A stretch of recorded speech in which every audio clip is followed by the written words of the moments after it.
जानती मैं तुमसे मोहब्बत करता हूँ इसलिए ब्लैकमेल। क्योंकि भाई मैं भी आपको वो खुशी देना चाहती हूँ जितना आप मुझे खुश देखना। कि तुम्हें मेरी थोड़ी सी बात समझ क्यों नहीं है? अच्छा जाओ।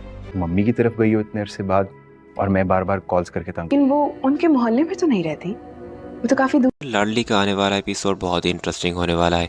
आने वाले एपिसोड में आप देखेंगे कि जैसे ही सुंदस को ये मालूम लगेगा कि मरियम का बच्चा ज़ाया हो गया है तो वो उससे मिलने के लिए आएगी, और फिर जैसे ही नाजी देखेगी कि मरियम और सुंदस बातें कर रहे हैं तो वो उन दोनों की बातें सुनने के लिए दरवाजे पर खड़ी होगी। सुंदस जब उसे ये कह रही होगी, मैं जानती हूँ कि तुम्हारा बहुत बड़ा नुकसान हुआ है, पर अगर तुम इस तरह से करोगी तो तुम्हारी तबीयत पर असर पड़ सकता है। तो वो उसे कहेगी कि अब क्या करूँ तबीयत को बचाकर, जब मेरा बच्चा ही मेरे पास नहीं रहा।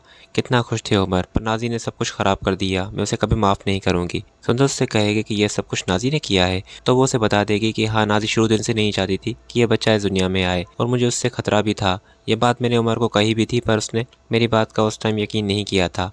पर यह सब कुछ कोई हो ना हो, नाजी नहीं किया है, किसी ने उस जूस में कुछ मिलाया था। उसके बाद नेक्स्ट सीन में आप देखेंगे कि सुंदर भी जब अरसल से बात करके वापस जा रही होगी तो नाजी को ये बात बिल्कुल भी अच्छी नहीं लगेगी कि सुंदर घर में आने के लिए अरसल को फंसा रही है। तो नाजी को तो उस पर इसलिए गुस्सा होगा क्योंकि वो मरियम की साइड ले रही है, और दूसरा ये है कि वो अरसल से भी शादी करने के लिए दिलचस्पी दिखा रही है, इसलिए वो कभी नहीं चाहेगी कि सुंदर घर में आए। वो उसे कहेगी कि तुम क्या समझती हो कि तुम यहाँ पर आओगी शादी करके, मैं अपने जीते जी तुम्हें यहाँ पर कभी नहीं आने दूंगी। सुंदर से कहेगी कि तुम्हारी गलतफहमी है, मेरा ऐसा कोई इरादा नहीं है।